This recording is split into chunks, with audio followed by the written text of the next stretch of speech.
শ্রী রাজ্যের খবরে নিরাপত্তা পেলেন রাজ্যের সিইও। ওয়াই প্লাস সিকিউরিটি পেলেন মনোজ কুমার আগরওয়াল। সিইও দফতরে মোতায়েন কেন্দ্রীয় বাহিনী।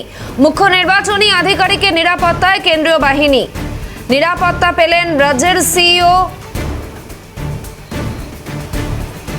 খবর সংগ্রহে গিয়েছিলেন প্রতিনিধি অভিরূপা হাজরা। দেখাবো প্রতিবেদন।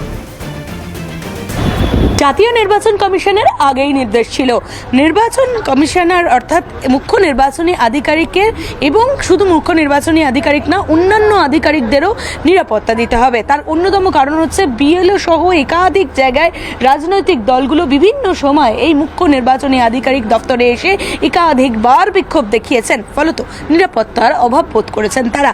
তাই সেই কারণেই নিরাপত্তার স্বার্থে এই কেন্দ্রীয় বাহিনী নির্দেশিকা দিয়েছিল জাতীয় নির্বাচন কমিশন। সেই মতো এই মুহূর্তে অর্থাৎ আজকে সকালেই কেন্দ্রীয় বাহিনী এসে পৌঁছেছে নির্বাচন কমিশনের দফতরে এবং আজ থেকে তারা ডিপ্লয়েড হবেন এবং সেই ডিপ্লয়েডমেন্টের ফলে নিরাপত্তার দিকটা সুনিশ্চিত করা হবে, এমনটাই কমিশন সূত্রের খবর। ক্যামেরায় গোপাল তপদারের সাথে অভিরূপা হাজরা, ক্যালকাটা নিউজ।